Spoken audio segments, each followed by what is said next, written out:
അടുത്തത് നമ്മൾ NCERT ടെക്സ്റ്റിലെ രണ്ടാമത്തെ ക്വസ്റ്റ്യനിലേക്ക് കടക്കുകയാണ്. ഈ എക്സസൈസസിലെ രണ്ടാമത്തെ ക്വസ്റ്റ്യൻ ആണ്. പെട്ടെന്ന് ക്വസ്റ്റ്യൻ വായിക്കാം. The electrostatic force on a small sphere of charge 0.4 microcoulomb due to another small sphere of charge minus 0.8 microcoulomb in air is 0.2 Newton. What is the distance between the two spheres?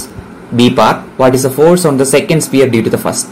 അപ്പോൾ നോക്കണം, നമുക്ക് തന്നിട്ടുള്ള എന്താണ്, രണ്ട് ചെറിയ സ്പിയറുകൾ, ഒന്നിന്റെ charge 0.4 മൈക്രോകൂളം, മറ്റേതിന്റെ charge minus 0.8 മൈക്രോകൂളം. ഇവർ രണ്ടുപേരും തമ്മിൽ ഉള്ള ഇലക്ട്രോസ്റ്റാറ്റിക് ഫോഴ്സ് 0.2 ന്യൂട്ടൺ ആണെന്ന് തന്നിട്ടുണ്ട്. അട്രാക്റ്റീവ് ഫോഴ്സ് ആണ്. എങ്കിൽ ഇവർ എവിടെയാണ് ഇരിക്കുന്നത്? എയറിലാണ്. അപ്പൊ കുഴപ്പമൊന്നുമില്ല. നമുക്ക് പിന്നെന്താണ്, ഡൈഇലക്ട്രിക് കോൺസ്റ്റന്റ് 1 ആണ്. 1/4πε0 തന്നെ എടുക്കാം. കണ്ടുപിടിക്കേണ്ട എന്താണ്? ഡിസ്റ്റൻസ് ആണ്. ഈ രണ്ട് സ്പിയറുകൾ തമ്മിലുള്ള ഡിസ്റ്റൻസ് ആണ് എ പാർട്ട്. രണ്ടാമത്തെ എന്താണ്? What is the force on the second sphere due to the first. First sphere കാരണം സെക്കൻഡ് സ്പിയർ അനുഭവിക്കുന്ന ഫോഴ്സ് എന്താണെന്നാണ്. എളുപ്പമല്ലേ? നമുക്ക് കണ്ടുപിടിക്കാം. സിമ്പിൾ ആണ്, രണ്ടും സിമ്പിൾ ആണ്. First charge Q1 = 0.4 മൈക്രോകൂളം. മൈക്രോകൂളം ആണ്. SI യൂണിറ്റ് ആക്കണം, കൂളം ആക്കണം. 10⁻⁻6 കൊണ്ട് മൾട്ടിപ്ലൈ ചെയ്യണം. Q2 -0.8 മൈക്രോകൂളം ആണ്. That is equal to -0.8 × 10⁻⁻6 coulomb ആണ്. Okay, first force on Q1 due to Q2. അപ്പൊ നമ്മൾ ആദ്യം കണ്ടുപിടിക്കേണ്ട എന്താണ്? രണ്ട് ചാർജുകൾ ഉണ്ട്, നിങ്ങൾക്കറിയാം.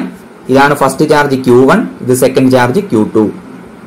Q2 കാരണം Q1ലുള്ള ഫോഴ്സ് അത് തന്നെയാണ് Q1 കാരണം Q2ലുള്ള ഫോഴ്സ്. നിങ്ങൾക്കറിയാം, കൂളംസ് ലോ, പിന്നെ ന്യൂട്ടൺസ് എന്താണ് തേർഡ് ലോ ആയി കൺസിസ്റ്റന്റ് ആണെന്ന് നമുക്കറിയാം.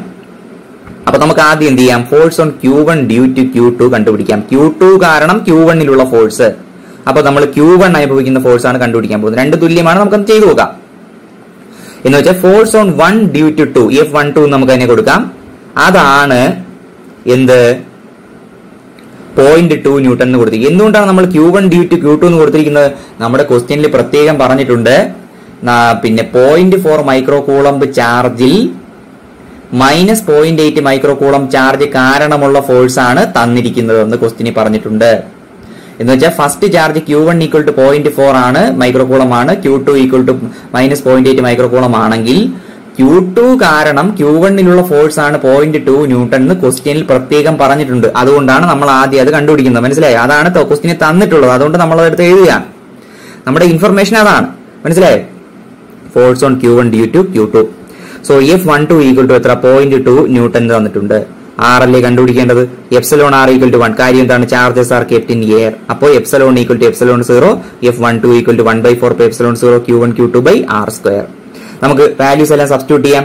F12 എന്ന് പറഞ്ഞാൽ എത്ര തന്നിട്ടുണ്ട്? 0.2 newton. That is equal to 1/4πε0 value 9 × 10⁻9 ആണ്. Into Q1ന്റെ value 0.4 × 10⁻6. Q2 നെഗറ്റീവ് നമ്മൾ മാറ്റുന്നു. നമുക്ക് പിന്നെ എന്താണ്? മാഗ്നിറ്റ്യൂഡ് മാത്രം എടുത്താൽ മതി r² കണ്ടുപിടിക്കാൻ. അപ്പൊ എത്ര? 0.8 × 10⁻6 /r². ഈ r² ഇങ്ങോട്ട് കൊണ്ടുവരുന്നു, 0.2ന് ഇങ്ങോട്ട് കൊണ്ടുവരുന്നു. അപ്പൊ അതാ ഇങ്ങനെ കിട്ടി. 9 × 0. ഇത് എങ്ങനെ കിട്ടിയെന്ന് പറഞ്ഞാൽ നിങ്ങൾ ചെയ്തു നോക്കണം. ഈ 10ന്റെ പവറുകളെല്ലാം കൂട്ടി ഇത് വരുന്നുണ്ടോ നിങ്ങൾ ഉറപ്പുവരുത്തണം. /0.2. അപ്പൊ എത്ര കിട്ടി? ചെയ്യുമ്പോൾ 0.0144 എന്ന് കിട്ടും.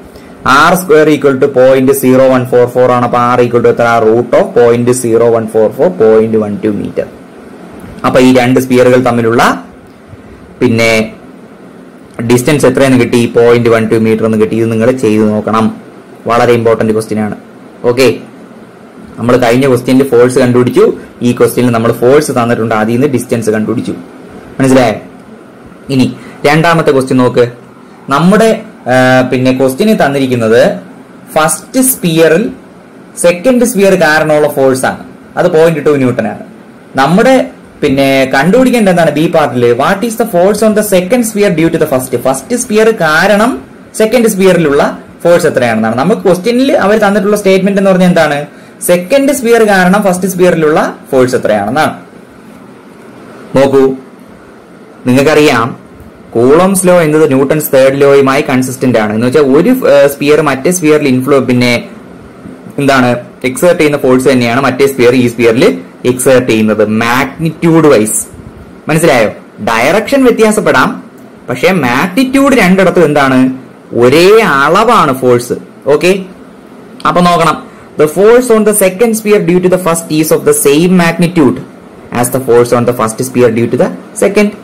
നമ്മുടെ ക്വസ്റ്റിന് തന്നിരിക്കുന്നത് എന്താണ്? ഫസ്റ്റ് സ്പിയർ സെക്കൻഡ് സ്പിയർ കാരണം ഫസ്റ്റ് സ്പിയറിലുള്ള ഫോഴ്സ് ആണ് ക്വസ്റ്റിന് തന്നിരിക്കുന്നത്. പക്ഷെ നമുക്കറിയാം കൂളംസ് ലോ ന്യൂട്ടൺസ് തേർഡ് ലോയുമായി കൺസിസ്റ്റന്റ് ആയതുകൊണ്ട് ഫസ്റ്റ് സ്പിയർ പിന്നെ കാരണം സെക്കൻഡ് സ്പിയറിലുള്ള ഫോഴ്സിന്റെ മാഗ്നിറ്റ്യൂഡ് സെയിം ആണ്. എന്തിന് സെയിം ആണ്? സെക്കൻഡ് സ്പിയർ കാരണം ഫസ്റ്റ് സ്പിയറിലുള്ള ഫോഴ്സിന്. മനസ്സിലായോ? രണ്ടും മാഗ്നിറ്റ്യൂഡ് വൈസ് ഈക്വൽ ആണ്. മനസ്സിലായോ? അപ്പോ force on Q2 due to Q1 അതാണ് കണ്ടുപിടിക്കേണ്ടത്. F21. അപ്പൊ നിങ്ങൾ ഓർക്കണം, നമ്മുടെ ഫസ്റ്റ് സ്റ്റേറ്റ്മെന്റിൽ നമ്മുടെ എ പാർട്ടിൽ നമ്മൾ എഴുതി F12 ഈക്വൽ ടു 0.2 ന്യൂട്ടൺ ആണ്. കാര്യം അതാണ് നമുക്ക് തന്നിരിക്കുന്നത്. നമുക്ക് കണ്ടുപിടിച്ച എന്താണ്? F21 ആണ് കണ്ടുപിടിക്കേണ്ടത്. അതും എത്ര തന്നെയാണ്? 0.2 ന്യൂട്ടൺ ആണ്. അതിന്റെ എക്സ്പ്ലനേഷൻ നോക്കൂ. The electrostatic forces between the two charges are Newtonian, that is equal in magnitude and opposite in direction. അപ്പോ നമ്മുടെ ക്വസ്റ്റ്യനിൽ നമ്മുടെ ഫോഴ്സ് എന്താണ്? അട്രാക്റ്റീവ് ഫോഴ്സ് അല്ലേ? ഒന്ന് പോസിറ്റീവ് ഒന്ന് നെഗറ്റീവ് ചാർജ് അട്രാക്റ്റീവ് ഫോഴ്സ് ആണ്. മനസ്സിലായി? അപ്പൊ ഒരാൾ ഇങ്ങോട്ട് അട്രാക്ട് ചെയ്യുമ്പോൾ മറ്റേ ആൾ എന്ത് ചെയ്യും? അങ്ങോട്ട് അട്രാക്ട് ചെയ്യും. മനസ്സിലായില്ലേ? അപ്പോ ഈക്വൽ ആണ്, ഓപ്പോസിറ്റും ആണ്. അപ്പൊ ഇത്രയും കാര്യങ്ങൾ വ്യക്തമായിട്ട് മനസ്സിലാക്കി ഒന്ന് രണ്ട് തവണ വീഡിയോ കണ്ട് ക്ലിയർ ആക്കിയിട്ട് നിങ്ങളുടെ നോട്ടിലേക്ക് എഴുതുക. ബാക്കി നമുക്ക് അടുത്ത വീഡിയോയിൽ നോക്കാം. അടുത്തതായി നിങ്ങളുടെ ടെക്സ്റ്റ് ബുക്കിലെ NCERT എക്സസൈസിലെ മൂന്നാമത്തെ ക്വസ്റ്റ്യൻ ആണ് നമ്മൾ നോക്കുന്നത്. നോക്കൂ. Check that the ratio K E² by G MEMP, അതായത് ന്യൂമറേറ്ററിൽ K എന്ന് പറഞ്ഞാൽ ഇത് ഏതാണ്? ഇത് ഡൈഇലക്ട്രിക് കോൺസ്റ്റന്റ് K അല്ല. 1/4πε0 എന്നതിന് K എന്ന് കൊടുക്കുമ്പോൾ ആ K ആണിത്. മനസ്സിലായോ? ഇപ്പൊ K E² അത് ന്യൂമറേറ്ററിൽ, E എന്ന് പറഞ്ഞ ഇലക്ട്രോണിക് ചാർജ് ആണ്, divided by G universal gravitational constant value നിങ്ങൾക്ക് അറിയാം. ME mass of electron, MP mass of proton. ഈ റേഷ്യോ ഡയമെൻഷൻലെസ് ആണോ എന്ന് ചെക്ക് ചെയ്യുക. Okay, look up a table of physical constants and determine the value of this ratio. Physical കോൺസ്റ്റന്റ്സുകൾ തന്നിരിക്കുന്ന ഒരു table നോക്കി നിങ്ങൾ ഈ വാല്യൂ എല്ലാം കൊടുക്കുമ്പോൾ പിന്നെ ഈ റേഷ്യോയുടെ വാല്യൂ എത്രയാണെന്ന് കണ്ടുപിടിക്കുക എന്നാണ്. What does the ratio signify? ഈ റേഷ്യോ പിന്നെ ഉയർത്തി കാട്ടുന്നത് എന്താണ്? റേഷ്യോ നമുക്ക് പറഞ്ഞു തരുന്നത് എന്താണ്? നമുക്ക് ചെയ്തു നോക്കാം. ആദ്യം നമുക്ക് ഈ റേഷ്യോ ഡയമെൻഷൻലെസ് ആണോ അല്ലയോ എന്ന് നോക്കാം. ഗിവൻ റേഷ്യോ നോക്കൂ. K E² by G MEMP. K എന്ന് പറഞ്ഞാൽ 1/4πε0. അതിന്റെ യൂണിറ്റ് എന്താണെന്ന് നമ്മൾ പറഞ്ഞതാണ്, newton metre square per coulomb square ആണ്. ഓക്കെ, അപ്പൊ ഇതിന്റെ ഡയമെൻഷൻ എന്താണ്? ഇതിന്റെ യൂണിറ്റ് നമുക്ക് എഴുതാം.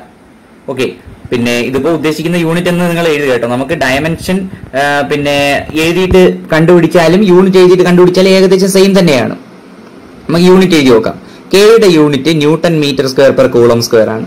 ഇനി യൂണിവേഴ്സൽ ഗ്രാവിറ്റേഷണൽ കോൺസ്റ്റന്റിന്റെ യൂണിറ്റ് എന്താണ്? Newton metre square per kilogram square ആണ്. നമ്മൾ കഴിഞ്ഞ വർഷം പഠിച്ചു ഗ്രാവിറ്റേഷനിൽ. ഇനി നമുക്ക് ഡയമെൻഷൻ കണ്ടുപിടിക്കാം. ഇപ്പൊ യൂണിറ്റ് എടുത്ത് കൊടുക്കാം. കെയുടെ സ്ഥാനത്ത് അതിന്റെ യൂണിറ്റ് കൊടുക്കുക. ഇ എന്ന് പറഞ്ഞാൽ എന്താണ്? കൂളോമാണ് ചാർജ് അല്ലെ, ഇലക്ട്രോണിക് ചാർജ് അല്ലേ ഇ. അപ്പൊ അതിന്റെ കൂളോമാണ് സി സ്ക്വയർ. ഇ സ്ക്വയർ അല്ലേ, അപ്പൊ സി സ്ക്വയർ ഡിവൈഡഡ് ബൈ ജിയുടെ സ്ഥാനത്ത് എന്ത് കൊടുക്കുക? Newton metre square per kilogram square into mass, kilogram അല്ലേ. ഇലക്ട്രോണിന്റെ മാസും പ്രോട്ടോണിന്റെ മാസും എക്സ്പ്രസ് ചെയ്യുന്നത് കിലോഗ്രാമിലാണ്, SI യൂണിറ്റ്. അപ്പോ നിങ്ങൾ ഇത് നോക്കുക. ഇത് നോക്കുമ്പോ എന്ത് കിട്ടും നോക്കട്ടെ. ഇവിടെ C⁻², C⁻², ക്യാൻസൽ ചെയ്ത് പോയി. NM സ്ക്വയർ ഉണ്ട്. ഇവിടെ നോക്ക്, കിലോഗ്രാം (-2), ഇവിടെ കിലോഗ്രാം (1), കിലോഗ്രാം (1), രണ്ടും കൂടെ കൂട്ടുമ്പോൾ 2. അപ്പൊ കിലോഗ്രാം (-2), കിലോഗ്രാം (2), അത് രണ്ട് ക്യാൻസൽ ചെയ്ത് പോയി. ഇനി നോക്ക്, മുകളിൽ ഒരു ന്യൂട്ടൺ മീറ്റർ സ്ക്വയർ, താഴെ ഒരു ന്യൂട്ടൺ മീറ്റർ സ്ക്വയർ, എല്ലാം ക്യാൻസൽ ചെയ്ത് പോയില്ലേ? ഡയമെൻഷൻ ഉണ്ടോ ഇതിന്? ഇല്ല. Clearly the ratio has no units and no dimensions. Okay, ഇനി നമുക്ക് ഇതിന്റെ വാല്യൂ കണ്ടുപിടിക്കാം. K⁻² by G MEMP. ഓരോന്നിന്റെ വാല്യൂ നിങ്ങൾക്ക് അറിയാം. ഫിസിക്കൽ കോൺസ്റ്റന്റ്സ് ഉള്ള ടേബിൾ ഒന്നും നോക്കേണ്ട ആവശ്യമില്ല. നോക്കിയൂടെ? K എന്താണ്? 9 × 10⁻9, 1/4πε0 ആണ് K. ഇൻറ്റു E എത്രയാണ്? 1.6 × 10⁻−19 കൂളമാണ്. അതിന്റെ സ്ക്വയർ ആയതുകൊണ്ട് 2 തവണ എഴുതുന്നു. ജിയുടെ വാല്യൂ എത്രയാണ്? 6. കാണാതെ പഠിച്ചിരിക്കണം. 6.67 × 10⁻11 ഇൻറ്റു ME ഇലക്ട്രോണിന്റെ മാസ് 9.1 × 10⁻31 കിലോഗ്രാം. പ്രോട്ടോണിന്റെ മാസ് എത്ര? 1.67 × 10⁻27. ഇതെല്ലാം നിങ്ങൾ ചെയ്യുമ്പോ നിങ്ങൾ ചെയ്തു നോക്കണം. ഇതെല്ലാം നിങ്ങൾ ചെയ്യുമ്പോൾ നിങ്ങൾക്ക് കിട്ടുന്നത് 2.3 അല്ലെങ്കിൽ 2.4 2.3 × 10⁻39 ആണ്. ഇത് നിങ്ങളുടെ ടെക്സ്റ്റ് ബുക്കിലെ ഒരു ക്വസ്റ്റ്യൻ ആണ്. ഓക്കെ, അത് നിങ്ങൾക്ക് പറ്റുമെങ്കിൽ നിങ്ങളൊന്ന് വായിച്ചു നോക്കാം. നിങ്ങളുടെ ടെക്സ്റ്റ് ബുക്കിൽ കൊടുത്തിട്ടുള്ള ഒരു എക്സാമ്പിൾ ആണ്. ഓക്കെ, എന്ന് വെച്ചാൽ example 1.4 page number 13 page number 13 example 1.4 ഇതിന്റെ ഈ വാല്യൂ കണ്ടുപിടിച്ചിട്ടുണ്ട്. മനസ്സിലായോ? ഈ റേഷ്യോ എന്താണ്, അല്ലെങ്കിൽ ഈ റേഷ്യോയുടെ പ്രസക്തി എന്താണ്? നിങ്ങൾ ആ എക്സാമ്പിൾ നോക്കിയാൽ അറിയാം. അവിടെ നിങ്ങൾ ഒരു റേഷ്യോ കണ്ടുപിടിച്ചു. എന്തിന്റെ? പ്രോട്ടോണും ഇലക്ട്രോണും തമ്മിലുള്ള ഇലക്ട്രോസ്റ്റാറ്റിക് ഫോഴ്സ് ഓഫ് അട്രാക്ഷന്റെയും, ഇവ രണ്ട് മാസുകളല്ലേ, രണ്ട് മാസുകൾ ഒരു പ്രത്യേക ഡിസ്റ്റൻസിൽ സെപ്പറേറ്റ് ചെയ്യപ്പെട്ട് കഴിഞ്ഞാൽ നിങ്ങൾക്കറിയാം അവ തമ്മിൽ ഗ്രാവിറ്റേഷണൽ ഫോഴ്സ് ഓഫ് അട്രാക്ഷൻ ഉണ്ട്, ശരിയല്ലേ? അപ്പൊ പ്രോട്ടോണും ഇലക്ട്രോണും സെപ്പറേറ്റ് ചെയ്ത് നിർത്തിക്കഴിഞ്ഞാൽ ഇവ രണ്ടും തമ്മിൽ ഇലക്ട്രോസ്റ്റാറ്റിക് ഫോഴ്സും ഉണ്ട്, ഗ്രാവിറ്റേഷണൽ ഫോഴ്സും ഉണ്ട്. ആ ഇലക്ട്രോസ്റ്റാറ്റിക് ഫോഴ്സിന്റെയും ഗ്രാവിറ്റേഷണൽ ഫോഴ്സിന്റെയും റേഷ്യോ എടുക്കുമ്പോഴും നിങ്ങൾക്ക് കിട്ടുന്നത് ഇത് തന്നെയാണ്. മനസ്സിലായോ? അതാണ് ഈ റേഷ്യോയുടെ പ്രസക്തി. അപ്പൊ നമുക്ക് അതൊന്ന് ജസ്റ്റ് ഒന്ന് നോക്കാം. ഒരു ഇലക്ട്രോണും പ്രോട്ടോണും r ഡിസ്റ്റൻസ് അകലെ നിൽക്കുകയാണ്. ഇവ രണ്ടുപേരും തമ്മിലുള്ള ഇലക്ട്രോസ്റ്റാറ്റിക് ഫോഴ്സ് എങ്ങനെ കണ്ടുപിടിക്കാടെ? 1/4πε0, ഇലക്ട്രോണിന്റെ ചാർജ് -e, പ്രോട്ടോണിന്റെ +e, ശരിയല്ലേ? അപ്പൊ രണ്ടിന്റെ പ്രോഡക്റ്റ് എത്ര? -e², ശരിയല്ലേ? -e × +e -e². ആ മൈനസ് ആണ് ഇവിടെ കിടക്കുന്നത്. 1/4πε0 ഉണ്ട്, എയറിലാണ് അല്ലെങ്കിൽ വാക്യൂത്തിലാണ്, e²/r². ഈ നെഗറ്റീവ് സൈൻ പറഞ്ഞു തരുന്നത് എന്താണ്? ഈ ഫോഴ്സ് അട്രാക്റ്റീവ് ആണെന്നാണ്. ഇനി ഇവർ രണ്ടുപേരും തമ്മിലുള്ള ഗ്രാവിറ്റേഷണൽ ഫോഴ്സ് എങ്ങനെ കണ്ടുപിടിക്കാം? Fg = നിങ്ങൾക്കറിയാം ഗ്രാവിറ്റേഷണൽ ഫോഴ്സിന്റെ ഇക്വേഷൻ എന്താണ്? രണ്ട് മാസുകൾ തമ്മിലുള്ള g × m1 m2 /r². അപ്പൊ ഇവിടെ g × mass of proton × mass of electron രണ്ടുപേരും തമ്മിലുള്ള സെപ്പറേഷൻ അതിന്റെ സ്ക്വയർ. ഇവിടെ ഗ്രാവിറ്റേഷൻ ഫോഴ്സ് മൈനസ് ആണ്. എന്തുകൊണ്ടാണ് മൈനസ്? ഗ്രാവിറ്റേഷൻ ഫോഴ്സ് എപ്പോഴും അട്രാക്റ്റീവ് ആണ്. മനസ്സിലായോ? അതുകൊണ്ടാണ് നെഗറ്റീവ് ഇവിടെ നമ്മൾ കൊടുത്തത്. ഇവിടെ എം പി എന്ന് പറഞ്ഞ എന്താണ്? എം പി എന്ന് പറഞ്ഞ mass of a proton and M E mass of an electron. The negative sign indicates that the gravitation force is attractive. Okay, അപ്പൊ നിങ്ങൾ നോട്ട് ചെയ്യേണ്ട ഒരു കാര്യം, gravitation force is always attractive. ഈ രണ്ട് ഫോഴ്സുകൾ തമ്മിലുള്ള റേഷ്യോ നമുക്കൊന്ന് കണ്ടുപിടിച്ച് നോക്കാം. Fe/Fg എന്ന് വെച്ചാൽ Fe ഇത് ഡിവൈഡഡ് ബൈ ഇത്. അപ്പൊ മൈനസ് മൈനസ് ക്യാൻസൽ ചെയ്ത് പോയി, ബാക്കി എന്ത് കിട്ടും? ദാ ഇങ്ങനെ ഒരു റേഷ്യോ കിട്ടും. നോക്ക്, e²/4πε0 gmp/me എന്ന് വെച്ചാൽ എന്താണ്? 1/4πε0 × e² divided by g × mp/me. നോക്ക്, ഈ 1/4πε0 k എന്ന് കൊടുക്കുന്നു, e² അതുപോലെ ഉണ്ട്, ഡിവൈഡഡ് ബൈ g × mp/me. കുട്ടികളെ, ഈ സംഭവമല്ലേ ഇതാ ഇത്? അപ്പോ ഈ Fe/Fg എന്നുള്ള റേഷ്യോ അല്ലേ ഇതാ ഇത്? ആ വാല്യൂ അല്ലേ നമുക്ക് കിട്ടിയത്? 2.3 × 10⁻39, ശരിയല്ലേ? മോഡുലസ് എന്നാണ് കൊടുത്തിരിക്കുന്നത് കേട്ടോ. എന്തുകൊണ്ടാണ് മോഡുലസ്? ഈ നെഗറ്റീവ് കളഞ്ഞിട്ടാണ് എടുക്കുന്നത്. നെഗറ്റീവ് കളയുന്നു എന്ന് പറഞ്ഞാൽ മാഗ്നിറ്റ്യൂഡ് മാത്രം എടുക്കുന്നു എന്നാണ്. അപ്പൊ Fe/Fg = എത്ര? 2.3 × 10⁻39. അപ്പൊ ഇതിൽ നിന്ന് Fe എങ്ങനെ കണ്ടുപിടിക്കാം? Fg ഇത് മോളിൽ പോകും, Fg × 2.3 × 10⁻39. അപ്പൊ നോക്ക്, Fg എന്ന വാല്യൂവിനേക്കാൾ എത്രയോ കൂടുതലാണ് Fe. Fgയെ ഇത്രയും വളരെ വളരെ വളരെ വളരെ വളരെ വളരെ വളരെ വലിയൊരു സംഖ്യ കൊണ്ട് മൾട്ടിപ്ലൈ ചെയ്യുമ്പോഴാണ് Fe കിട്ടുക. അപ്പൊ ആരാണ് കൂടുതൽ? Fe ആണ് കൂടുതൽ. അപ്പോൾ ഒരു പ്രോട്ടോണും ഇലക്ട്രോണും r ഡിസ്റ്റൻസ് അകലെ സെപ്പറേറ്റ് ചെയ്ത് കഴിഞ്ഞാൽ അവ തമ്മിലുള്ള ഇലക്ട്രോസ്റ്റാറ്റിക് ഫോഴ്സ് ആണോ ഗ്രാവിറ്റേഷൻ ഫോഴ്സ് ആണോ കൂടുതൽ? ഇലക്ട്രോസ്റ്റാറ്റിക് ഫോഴ്സ് ആണ് വളരെ കൂടുതൽ. ഗ്രാവിറ്റേഷൻ ഫോഴ്സിനേക്കാൾ വളരെ വളരെ കൂടുതലാണ് എന്ത്? Electrostatic force. അപ്പൊ അത്രയും കാര്യങ്ങളൊന്ന് പഠിച്ചിട്ട് നിങ്ങളുടെ നോട്ടിലേക്ക് എഴുതുക. നമ്മൾ കൺക്ലൂഡിംഗ് സ്റ്റേറ്റ്മെന്റിലേക്ക് എത്തുകയാണ്. The dimensionless ratio of the two forces. ആ റേഷ്യോ ഡയമെൻഷൻലെസ് റേഷ്യോ അല്ലേ, യൂണിറ്റ്ലെസ് റേഷ്യോ അല്ലേ?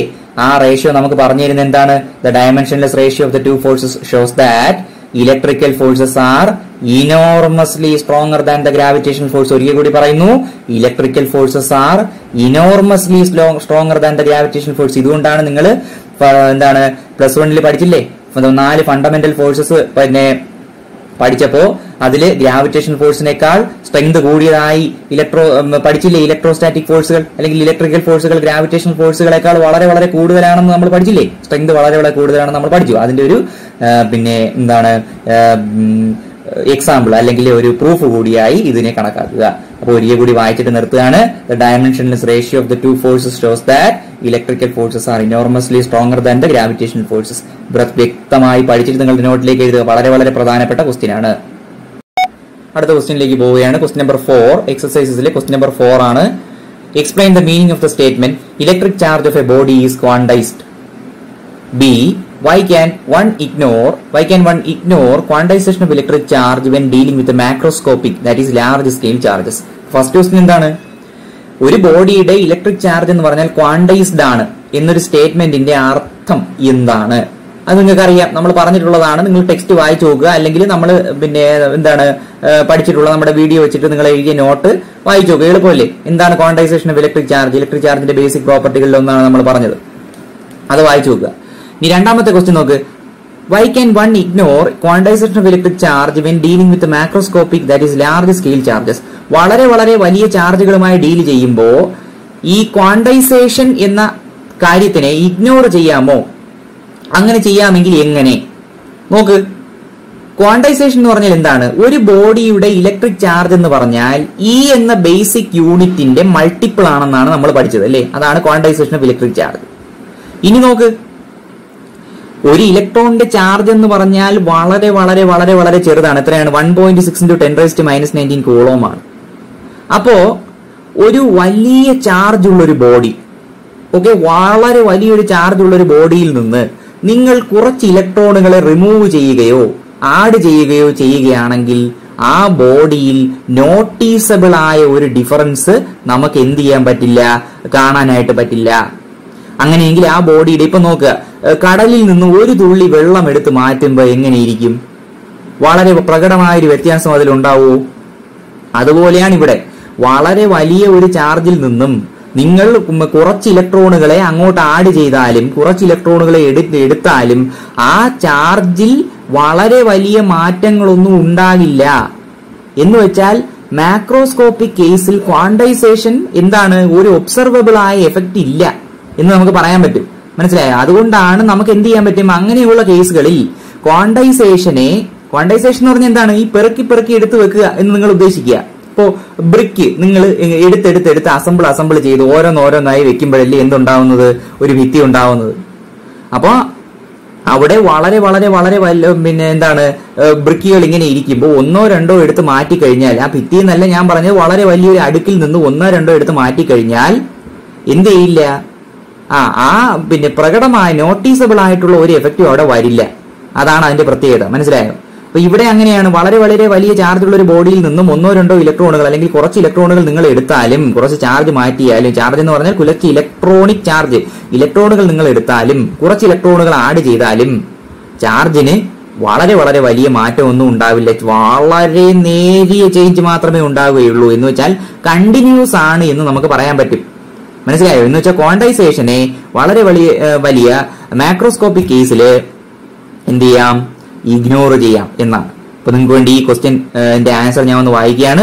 The charge on an electron is extremely small. If a few electrons are added or removed, the charge on the charged body changes by only a very very small amount. So it appears to vary in a continuous manner. Continuous ആയി vary ചെയ്യുന്നു നമുക്ക് പറയാം. Okay, ഇതാണ് നാലാമത്തെ question. Okay, ഇനി നമുക്ക് അഞ്ചാമത്തെ ക്വസ്റ്റ്യനിലേക്ക് പോവാം. അഞ്ചാമത്തെ ക്വസ്റ്റ്യൻ വായിച്ചു നോക്കൂ. When a glass rod is rubbed with a silk cloth, charges appear on both. നിങ്ങൾ ഒരു ഗ്ലാസ് റോഡ് എടുത്ത് ഒരു സിൽക്ക് ക്ലോത്തിൽ റബ്ബ് ചെയ്യുമ്പോൾ, നമ്മൾ ചാർജിംഗ് ബൈ ഫ്രിക്ഷൻ പഠിച്ചില്ലേ? റബ്ബ് ചെയ്യുമ്പോൾ രണ്ടിടത്തും ചാർജുകൾ ഉണ്ടാകും. ഓക്കെ, അടുത്തത് a similar phenomenon is observed with many other pairs of bodies. അപ്പൊ ഇതുപോലെ നിങ്ങൾ പഠിച്ചില്ലേ? കാറ്റ്സ് ഫർ, അതുപോലെ പിന്നെ എന്താണ് ആംബർ റബ്ഡ് വിത്ത് സിൽക്ക്, അങ്ങനെയുള്ള പെയർസിൽ ചാർജുകൾ ഉണ്ടാകുമെന്ന് നിങ്ങൾ പഠിച്ചതാണ്. അവർ റബ്ബ് ചെയ്യുമ്പോൾ നമ്മൾ ചെയ്യേണ്ടത് എന്താണ്? Explain how this observation is consistent with the law of conservation of charge.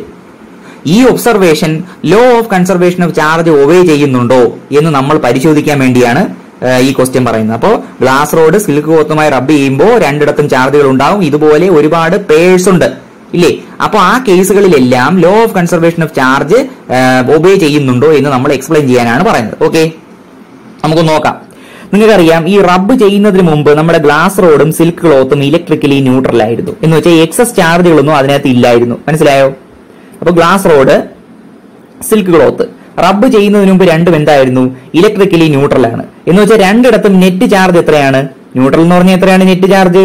ചാർജുകൾ ഇല്ല എന്നല്ല, ഇതിനകത്തെല്ലാം ഇലക്ട്രോണുകളും പ്രോട്ടോണുകളും ഇല്ലേ? അപ്പോൾ ചാർജുകളുണ്ട്, എന്നാൽ നെറ്റ് ചാർജ്, ഇപ്പോ നിങ്ങളുടെ ശരീരം അതിനകത്ത് ആറ്റങ്ങൾ കൊണ്ടല്ലേ ശരീരം ഉണ്ടാക്കിയിട്ടുള്ളൂ. ആറ്റങ്ങളിൽ ഇലക്ട്രോൺസ് ഉണ്ട്, പ്രോട്ടോൺസ് ഉണ്ട്. അപ്പൊ നിങ്ങളുടെ ശരീരത്തിൽ ചാർജുകൾ ഇല്ല എന്ന് പറയാൻ പറ്റുമോ? ചാർജുകൾ ഉണ്ട്, പക്ഷേ നെറ്റ് ചാർജ് ഇല്ല. അങ്ങനെ വേണം പഠിച്ചു വെക്കാൻ. മനസ്സിലായില്ലേ? ചാർജുകൾ വളരെ പ്രിസൈസ് ആയി നിങ്ങളുടെ ഈക്വൽ എമൗണ്ട്സിലാണ് നിൽക്കുന്നത്. അതുകൊണ്ടാണ് നമ്മുടെ ബോഡി ഇലക്ട്രിക്കലി ന്യൂട്രൽ ആയിരിക്കുന്നത്. മനസ്സിലായോ? അപ്പൊ ഇനിഷ്യലി അതുപോലെ ഈ ഗ്ലാസ് റോഡിലും സിൽക്ക് ക്ലോത്തും എന്തായിരുന്നു? ഇലക്ട്രിക്കലി ന്യൂട്രൽ ആണ്. അപ്പോൾ നെറ്റ് ചാർജ് എന്തായിരുന്നു? 0 ആണ്. ഇനി ഇവ തമ്മിൽ റബ്ബ് ചെയ്യുമ്പോൾ ഗ്ലാസ് റോഡിന് ഏത് ചാർജാണ് കിട്ടുക? അത് നമ്മൾ പഠിച്ചു, പോസിറ്റീവ് ചാർജ് ആണ്. ശരിയല്ലേ? സിൽക്ക് ക്ലോത്തിന് ഏത് ചാർജാണ് കിട്ടുക? നമ്മൾ പഠിച്ചു, നെഗറ്റീവ് ചാർജ് ആണ്. നമ്മൾ പഠിച്ചു, മുമ്പ് നമ്മൾ പഠിച്ചിട്ടുണ്ട്, ഡീൽ ചെയ്തിട്ടുള്ളതാണ് ഈ കേസുമായിട്ട്. ഓക്കെ, അപ്പൊ റബ്ബ് ചെയ്യുമ്പോൾ എന്താണ്? ഗ്ലാസ് റോഡിന് പോസിറ്റീവ് ചാർജ് കിട്ടുന്നു, സിൽക്ക് റോഡിന് നെഗറ്റീവ് ചാർജ് കിട്ടുന്നു. ഇവയുടെ പ്രത്യേകത എന്താണ്? അപ്പോൾ റബ്ബിങ്ങിന് മുമ്പ് ഇലക്ട്രിക്കലി ന്യൂട്രൽ ആണ്. റബ്ബ് ചെയ്തപ്പോൾ ഗ്ലാസ് റോഡിന് പോസിറ്റീവ് ചാർജ് കിട്ടി, സിൽക്ക് പിന്നെ ക്ലോത്തിന് നെഗറ്റീവ് ചാർജ് കിട്ടി. ഇനി ഇപ്പോ ഈ സിസ്റ്റം എടുത്ത് നോക്കി കഴിഞ്ഞാൽ എന്ത് പറ്റൂടെ? ആദ്യമേ ഇലക്ട്രിക്കലി ന്യൂട്രൽ ആയിരുന്നു, ഇപ്പോ ഒരാൾക്ക് പോസിറ്റീവ് ചാർജ്, ഒരാൾക്ക് നെഗറ്റീവ് ചാർജ്. എന്ന് വെച്ചാൽ ഒരാൾക്ക് നഷ്ടപ്പെടുന്ന ഇലക്ട്രോണുകൾ എത്രയോ അത്രയും ഇലക്ട്രോണുകൾ മറ്റേയാൾക്ക് എന്ത് ചെയ്തു? കിട്ടി. പുറമേ നിന്നും ഇലക്ട്രോണുകൾ വന്നോ ഈ സിസ്റ്റത്തിനകത്തേക്ക്? ഇല്ല. ഇവിടെ നിന്ന് ഇലക്ട്രോണുകൾ വെളിയിൽ പോയോ? ഇല്ല. കാര്യം ഗ്ലാസ് റോഡിന് നഷ്ടപ്പെട്ട ഇലക്ട്രോണുകൾ എല്ലാം ചെന്ന് ചേർന്നത് ആർക്കാണ്? സിൽക്ക് ക്ലോത്തിനാണ്. അപ്പൊ ആകെ മൊത്തം ഇപ്പോഴും നെറ്റ് ചാർജ് എത്ര തന്നെയാണ്? 0 ആണ്. അങ്ങനെയെങ്കിൽ ചാർജുകൾ ആഡ് പിന്നെ പുതിയതായി വന്നോ? ഇല്ല. ഉള്ള ചാർജുകൾ നഷ്ടപ്പെട്ടോ? ഇല്ല. അപ്പോ ലോ ഓഫ് കൺസർവേഷൻ ഓഫ് ചാർജിനെ ഒബേ ചെയ്യുന്നില്ലേ ഈ ഗ്ലാസ് റോഡും സിൽക്ക് ക്ലോത്തും റബ്ബ് ചെയ്തപ്പോ? ചെയ്യുന്നുണ്ട്. ഓക്കെ, അപ്പൊ ഇത് നിങ്ങൾക്ക് വേണ്ടി വായിക്കുകയാണ്. Finally the positive charge on glass rod is exactly equal to the negative charge on the silk cloth. So the net charge is again 0. Thus, the appearance of charges on glass rod and silk is in accordance with the law of conservation of charge. വളരെ വളരെ important ആയ question ആണ്. നമ്മൾ പഠിച്ചിട്ടുള്ള കൺസെപ്റ്റുകൾ വെച്ചിട്ടുള്ള questions, exercise നിങ്ങൾ കണ്ടില്ലേ? ഇതുപോലെയുള്ള ക്വസ്റ്റ്യൻസ്, മനോഹരമായ ക്വസ്റ്റ്യൻസ് നമ്മുടെ എക്സസൈസിലുണ്ട്. നമ്മൾ ഈ എക്സസൈസിലെ എല്ലാ ക്വസ്റ്റ്യൻസും നമ്മൾ ചെയ്തു പോകും. എന്നിട്ട് നിങ്ങൾക്ക് പരീക്ഷയ്ക്ക് ചോദിക്കുന്ന രീതിയിലുള്ള മൾട്ടിപ്പിൾ ചോയ്സ് ക്വസ്റ്റ്യൻസ് നമ്മൾ ഡീൽ ചെയ്യും. അത് ഏകദേശം ഒരു ചാപ്റ്ററിന്റെ അവസാനമായിരിക്കും നമ്മൾ ചെയ്യാൻ പോകുന്നത്. ഓക്കെ, അപ്പോൾ നിങ്ങൾ പരീക്ഷയ്ക്ക് നിങ്ങൾക്ക് വരുന്ന രീതിയിലുള്ള എല്ലാ ടൈപ്പ് ക്വസ്റ്റ്യൻസ് നമ്മൾ എന്ത് ചെയ്യും? ഡീൽ ചെയ്യും. ഇപ്പൊ ഞാൻ മുമ്പേ പറഞ്ഞതാണ്, കഴിഞ്ഞ വർഷമേ പറഞ്ഞതാണ്, NCERT-യിലെ എല്ലാ എക്സസൈസുകളും നിങ്ങൾ എഴുതി പഠിച്ച് മനസ്സിലാക്കി വെക്കുക. അതുപോലെയുള്ള ക്വസ്റ്റ്യൻസ് എൻട്രൻസ് എക്സാമിനേഷനും കാണും. നമ്മൾ എൻട്രൻസ് പോയിന്റ് ഓഫ് വ്യൂവിലും പറയുന്നുണ്ട് പല കാര്യങ്ങളും. ഓക്കെ, അപ്പൊ ബാക്കി നമുക്ക് അടുത്ത വീഡിയോയിൽ നോക്കാം. ഇതുവരെ പറഞ്ഞ കാര്യങ്ങളെല്ലാം വ്യക്തമായി പഠിച്ച് 1-2 തവണ വീഡിയോ കണ്ട് ക്ലിയർ ആക്കിയിട്ട് നിങ്ങൾ നോട്ടിലേക്ക് എഴുതുക. ശരിയപ്പോ കുട്ടികളെ, അടുത്തത് നിങ്ങളുടെ എക്സസൈസസിലെ 6ാമത്തെ ക്വസ്റ്റ്യൻ ആണ്. വളരെ എളുപ്പമുള്ള ഒരു ക്വസ്റ്റ്യൻ ആണ് കേട്ടോ. 4 point charges QA 2 microcoulomb, QB -5 microcoulomb, QC 2 microcoulomb and QD -5 microcoulomb are located at the corners of a square ABCD of side 10 cm. What is the force on a charge of 1 microcoulomb placed at the center of the square? എളുപ്പമാണ്, വളരെ വളരെ എളുപ്പമാണ്. നിങ്ങൾ കാണുമ്പോൾ അന്തം വിട്ട് നിൽക്കേണ്ട ഒരു ആവശ്യമില്ല.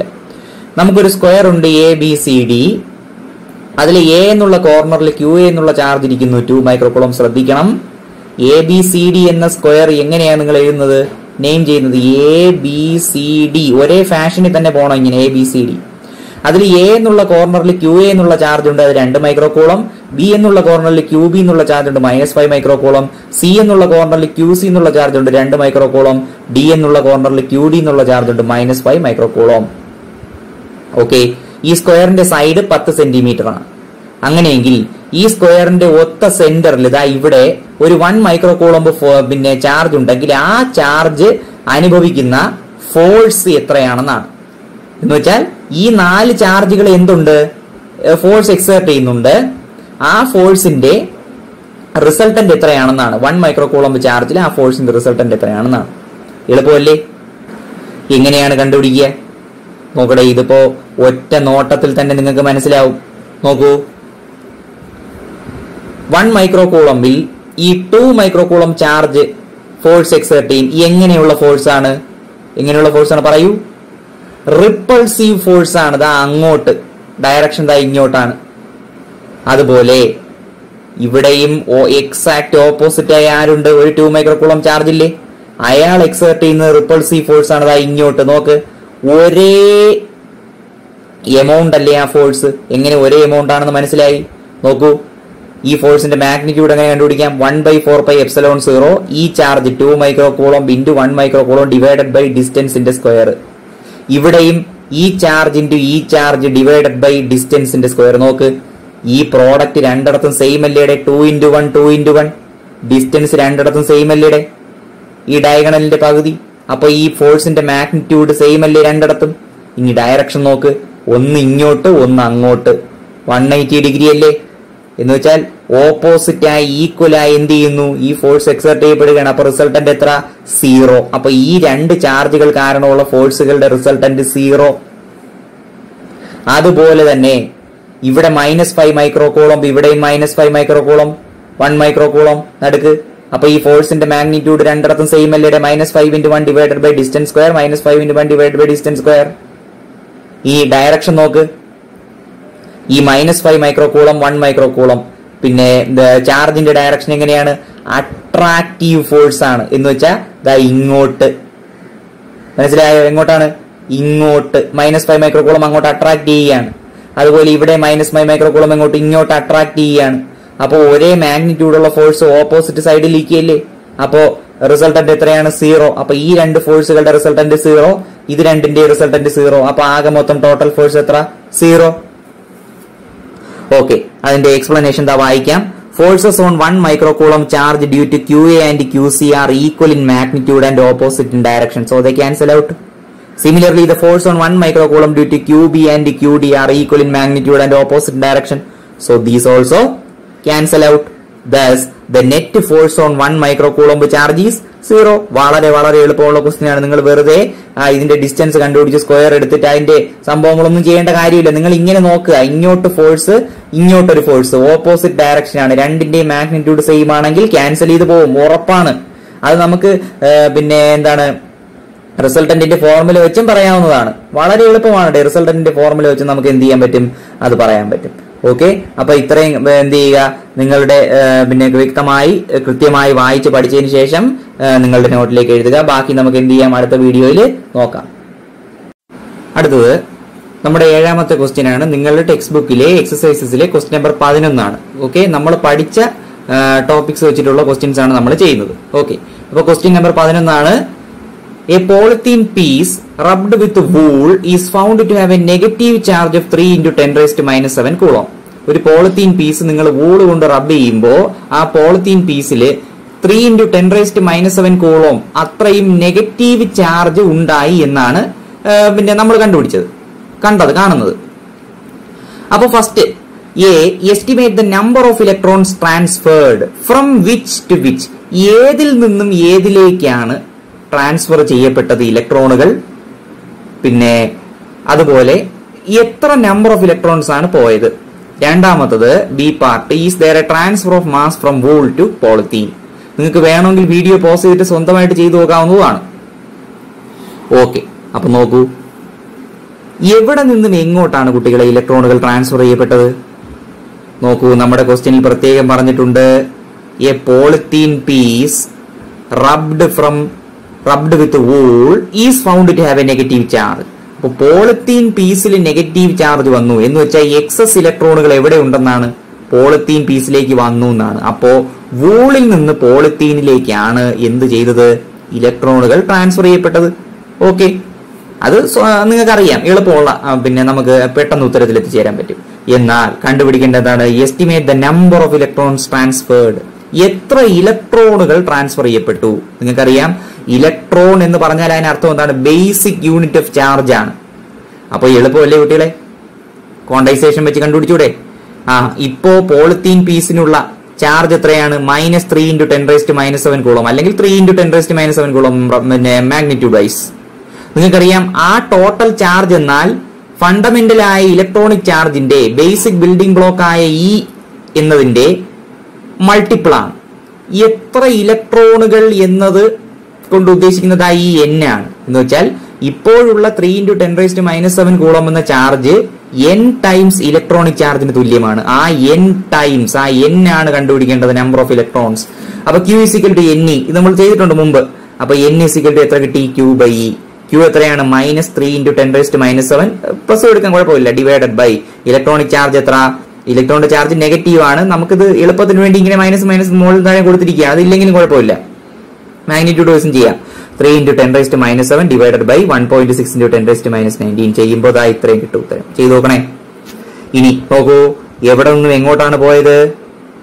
പോളിത്തീൻ നെഗറ്റീവ് ചാർജ് അക്യൂർ ചെയ്തത് കൊണ്ട് പോളിത്തീനിന് ഇലക്ട്രോണുകൾ കിട്ടി. അപ്പൊ ഇലക്ട്രോണുകൾ വൂളിൽ നിന്നും പോളിത്തീനിലേക്ക് ട്രാൻസ്ഫർ ചെയ്യപ്പെട്ടു. Since the polythene acquires negative charge, therefore it is clear that the polythene gains electrons. So electrons are transferred from wool to polythene. വൂളിൽ നിന്ന് പോളിത്തീനിലേക്കാണ് ഇലക്ട്രോണുകൾ ട്രാൻസ്ഫർ ചെയ്യപ്പെട്ടത്. എളുപ്പമല്ലേ ഇത്രയും കാര്യം? ഇനി ബി പാർട്ട് നോക്ക്. എന്താണ് B part? Is there a transfer of mass from wool to polythene? Wool മുതൽ പോളിത്തീൻ വരെ, വൂളിൽ നിന്ന് പോളിത്തീനിലേക്ക് ചാർജുകൾ ട്രാൻസ്ഫർ ചെയ്യപ്പെട്ടപ്പോൾ മാസും ട്രാൻസ്ഫർ ചെയ്യപ്പെട്ടോ? ട്രാൻസ്ഫർ ചെയ്യപ്പെട്ടോ? ഒന്ന് ആലോചിച്ച് നോക്കി. ട്രാൻസ്ഫർ ചെയ്യപ്പെട്ടു. കാര്യം എന്താണ്? എന്ത് സംഗതിയാണ് വൂളിൽ നിന്ന് പോളിത്തീനിലേക്ക് പോയത്? ഇലക്ട്രോണുകളല്ലേ. ആ ഇലക്ട്രോണുകൾക്ക് മാസ് ഇല്ലേ? അപ്പോ എന്ത് സംഭവിക്കും? കുറെ മാസും കൂടി, കുറെ എന്ന് പറഞ്ഞാൽ വളരെ വലിയ മാസൊന്നും അല്ല, വളരെ കുഞ്ഞു മാസാണ് ഇലക്ട്രോണിന്. അപ്പൊ കുറച്ച് മാസും കൂടി എന്ത് ചെയ്തു? ട്രാൻസ്ഫർ ചെയ്യപ്പെട്ടു. ശരിയാണ്. അത് എത്രയെന്ന് നമുക്കൊന്ന് കണ്ടുപിടിച്ച് നോക്കാം. Yes, there is a transfer of mass from wool to polythene. Mass gained by polythene. പോളിത്തീനിലേക്കല്ലേ ഇലക്ട്രോണുകൾ വന്നു ചേർന്നത്? അപ്പൊ മാസ് ഗെയിൻ ചെയ്തത് ആരാണ്? പോളിത്തീനാണ്. എത്ര ഇലക്ട്രോണുകൾ വന്നു നോക്കടേ? ഇത്ര ഇലക്ട്രോണുകൾ വന്നില്ലേ? അതിനെ ഇലക്ട്രോണിന്റെ മാസ്, ഒരു ഇലക്ട്രോണിന്റെ മാസ് കൊണ്ട് മൾട്ടിപ്ലൈ ചെയ്യുമ്പോ നിങ്ങൾക്ക് എത്ര മാസ് പോളിത്തീനിലേക്ക് എത്തി, അല്ലെങ്കിൽ പോളിത്തീൻ എത്ര മാസ് ഗെയിൻ ചെയ്യുമെന്ന് കണ്ടുപിടിച്ചൂടെ? എത്രയാണ്? 1.875 × 10⁻12 × 9.1 × 10⁻31. ഇതാണ് ഇലക്ട്രോണിന്റെ മാസ്. അതൊക്കെ അറിഞ്ഞിരിക്കണം, എപ്പോ ചോദിച്ചാലും പറയണം. ഇത് ചെയ്യുമ്പോൾ നിങ്ങൾക്ക് ഇത്രയും ഉത്തരം കിട്ടും. ഈ മാസം എന്ന് പറഞ്ഞാൽ വളരെ ചെറുതല്ലേ കുട്ടികളെ? 1.71ന്റെ താഴെ 1 ശേഷം 18 പൂജ്യങ്ങൾ ഉള്ള ഒരു സംഖ്യ കൊണ്ട് ഡിവൈഡ് ചെയ്യുമ്പോൾ അത്രയും ചെറുതാണ് മാസ്. നെഗ്ലിജിബിളി സ്മോൾ ആണ്. മനസ്സിലായോ? അപ്പോ പോളിത്തീനിലേക്ക് മാസ് എത്തിച്ചേർന്നു, ഗെയിൻ ചെയ്തു. മനസ്സിലായോ? പോളിത്തീൻ മാസ് ഗെയിൻ ചെയ്തു. അങ്ങനെയാണ്. മനസ്സിലായോ? അപ്പൊ ഇത്രയും കാര്യങ്ങൾ ക്ലിയർ ആയി പഠിച്ചു വെക്കുക. വളരെ എളുപ്പമുള്ള ക്വസ്റ്റ്യൻ ആണ്. ഇതുപോലെയുള്ള ക്വസ്റ്റ്യൻസ് പരീക്ഷയ്ക്ക് പ്രതീക്ഷിക്കുക, എൻട്രൻസിന് ചിലപ്പോൾ പ്രതീക്ഷിക്കാം. ഓക്കെ, അപ്പൊ ഇത്രയും കാര്യങ്ങൾ പഠിക്കുക. ബാക്കി നമുക്ക് എന്ത് ചെയ്യാം? അടുത്ത വീഡിയോയിൽ നോക്കാം. അടുത്തതായി നിങ്ങളുടെ 8ാമത്തെ ക്വസ്റ്റ്യൻ നമ്മുടെ ടെക്സ്റ്റ് ബുക്കിലെ എക്സസൈസസിലെ 12ാമത്തെ ക്വസ്റ്റ്യൻ ആണ്. അത് 2 പാർട്ടുണ്ട് ക്വസ്റ്റ്യൻ. നമുക്കൊന്ന് വായിച്ചു നോക്കാം. First part, A part. Two insulated charged copper spheres A and B have their centers separated by a distance of 50 cm. What is the mutual force of electrostatic repulsion if the charge on each is 6.5 × 10⁻⁷ coulomb? The radii of A and B are negligible compared to the distance of separation. Okay? In B part നമുക്ക് വായിച്ചു നോക്കാം. What is the force of repulsion if each sphere is charged double the above amount and the distance between them is halved? Question നിങ്ങൾക്ക് വേണമെങ്കിൽ pose ചെയ്തിട്ട് വായിച്ചു നോക്കാം. വളരെ simple question ആണ്. നോക്കൂ, 2 ഇൻസുലേറ്റഡ് ചാർജ്ഡ് കോപ്പർ സ്പിയേഴ്സ്. ഇപ്പൊ 2 സ്പിയറുകളാണ് നമുക്കുള്ളത്. കോപ്പർ സ്പിയറുകളാണ്, ചാർജ്ഡ് ആണ്. ഓക്കെ, എ എന്നും ബി എന്നുമുള്ള 2 സ്പിയറുകൾ. അവരുടെ സെന്ററുകൾ തമ്മിൽ സെപ്പറേറ്റ് ചെയ്തിരിക്കുന്ന ദൂരം എത്രയാണ്? 50 സെന്റിമീറ്റർ ആണ്. ഓക്കെ, അപ്പൊ ഇത് രണ്ടുമാണ് നമ്മുടെ സ്പിയറുകൾ എന്ന് വിചാരിച്ചോളൂ. ഇവരുടെ സെന്ററുകൾ തമ്മിൽ സെപ്പറേറ്റ് ചെയ്തിരിക്കുന്ന ഈ ദൂരമാണ് 50 സെന്റിമീറ്റർ. അത് പ്രോബ്ലം ചെയ്യുമ്പോൾ മീറ്ററിലായിക്കൊള്ളണം. ഓക്കെ, അപ്പോ ഇവരുടെ രണ്ടുപേരുടെയും ചാർജ് എത്രയാണ്? ഓരോന്നിലുള്ള ചാർജ് എത്രയാണെന്നാണ് പറഞ്ഞിരിക്കുന്നത്? 6.5 × 10⁻⁷ കൂളോം ആണ്. ഓക്കെ, അപ്പോ എ എന്ന സ്പിയറിലെ ചാർജ് 6.5 × 10⁻⁷ കൂളോം ആണ്. ബി എന്നുള്ള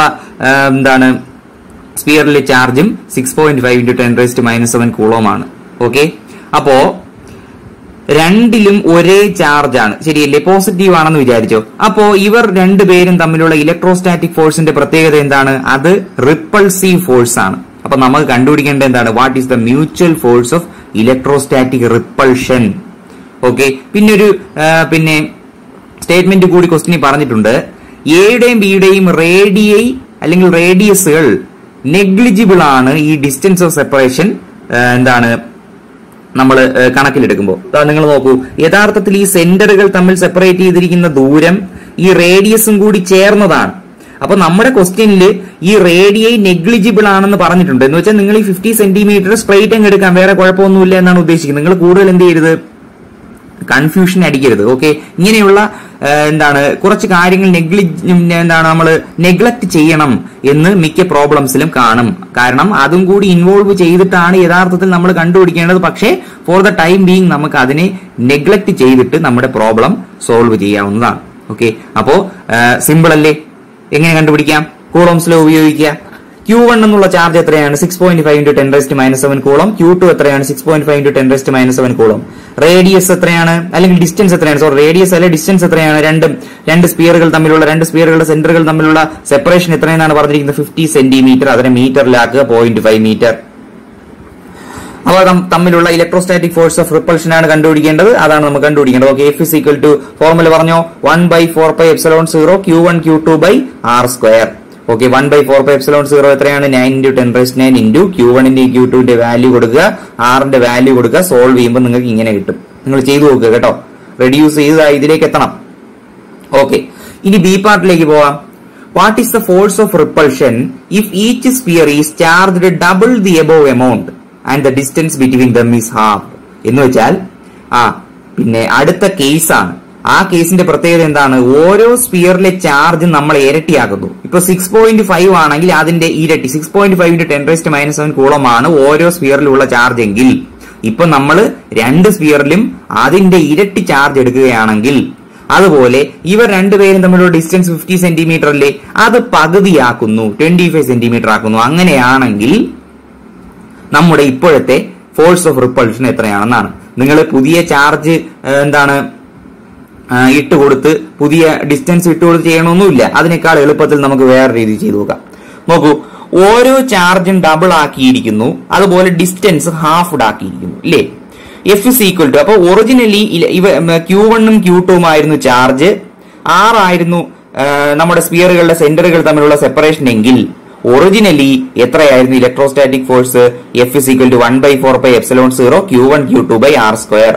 എന്നാൽ ഇപ്പോഴത്തെ കേസില് ഓരോ ചാർജും ഡബിൾ ആക്കി, ശരിയല്ലേ? Q1 എന്നത് 2Q1 ആയി, Q2 എന്നത് 2Q2 ആയി, ശരിയല്ലേ? Q1 ഉം Q2 ഒന്ന് തന്നെയാണ്. നമുക്ക് അവസാനം നോക്കാം. അതുപോലെ ഡിസ്റ്റൻസ് കണ്ടോ, ഫസ്റ്റ് കേസിൽ R ആയിരുന്നു, സെക്കൻഡ് കേസിൽ എത്രയായത്? R/2 ആയി. ഇങ്ങനെ കൊടുക്കുമ്പോ ഫോഴ്സ് F ആണോ? അല്ല, F' ആണ്. അതുകൊണ്ടാണ് ഇങ്ങനെ F' എന്ന് കൊടുത്തിരിക്കുന്നത്. അപ്പൊ നോക്കണം, ഇതിനെ എങ്ങനെ നമുക്ക് റെഡ്യൂസ് ചെയ്യാം? ഈ 2 ഉം 2 ഉം ചേർന്ന് ഒരു 4 ആയതായി ഇവിടെ ഇരിക്കട്ടെ. പിന്നെ ഇവിടെ R/2 ദ ഹോൾ സ്ക്വയർ എന്ന് പറഞ്ഞാൽ ഡിനോമിനേറ്ററിൽ R²/4 വരും. ആ 4 മോളിൽ വരുന്നു, ഈ 4നോട് കൂടി ചേർക്കുന്നു. അപ്പൊ എത്രയായി? 4 into 4 into ബാലൻസ് ആരുണ്ട്? 1/4πε0 Q1 Q2. കാര്യം ഈ 2 ഉം 2 ഇങ്ങ് പോയി. പിന്നെ ഡിവൈഡഡ് ബൈ ഇതിലെ /2, അതിന്റെ സ്ക്വയർ 4 ആയിട്ട് ഇവിടെ വന്നു. അപ്പൊ ബാക്കി ആരുണ്ട്? 1/4πε0 Q1 Q2/r². ഇതേ സാധനമല്ലേ നമ്മുടെ ഒറിജിനൽ F? ഓക്കെ, അപ്പൊ അടുത്ത സ്റ്റെപ്പിൽ നമുക്ക് അങ്ങനെ എഴുതി നോക്കാം. അപ്പോ ദാറ്റ് ഈസ് ഈക്വൽ ടു എത്രയാണ്? 4 into 4 16 into F. അപ്പോ പുതിയ ഫോഴ്സ് F' ഈക്വൽ ടു പഴയ ഫോഴ്സ് F into 16 F ആണ് F'. അപ്പൊ നോക്കുക, the new force will be 16 times the original force. അപ്പോ ദേ നോക്കിയേ, നേരത്തെ നമ്മൾ പറഞ്ഞതുപോലെ പുതിയ ഫോഴ്സ് കണ്ടുപിടിക്കാൻ ചാർജിന്റെ ഇരട്ടി, നമ്മുടെ ബേസിക് ഫോർമുലയിൽ ചാർജിന്റെ ഇരട്ടി എടുത്തു കൊടുത്തിട്ട് ചെയ്യേണ്ട കാര്യമൊന്നുമില്ല. ഇതുപോലെ എളുപ്പത്തിൽ കിട്ടിയില്ലേ? കാര്യം പഴയ ഫോഴ്സ് നമുക്കറിയാം, എഫിന്റെ വാല്യൂ എത്രയാണ്? 1.5 into 10⁻², ആണ്, into 16. ഓക്കെ, അത് ചെയ്യുമ്പോൾ നിങ്ങൾക്ക് പുതിയ ഫോഴ്സ് 0.24 ന്യൂട്ടൺ എന്ന് കിട്ടും. ഓക്കെ, ഇത് നിങ്ങൾ ചെയ്തു നോക്കുക. അപ്പൊ ഇത്രയും കാര്യങ്ങൾ വ്യക്തമായിട്ട് മനസ്സിലാക്കിയിട്ട് 1-2 തവണ വീഡിയോ കണ്ട് ക്ലിയർ ആക്കിയിട്ട് നിങ്ങളുടെ നോട്ടിലേക്ക് ഈ പ്രോബ്ലം നിങ്ങൾ എഴുതുക. ഓക്കെ, ബാക്കി നമുക്ക് അടുത്ത വീഡിയോയിൽ നോക്കാം.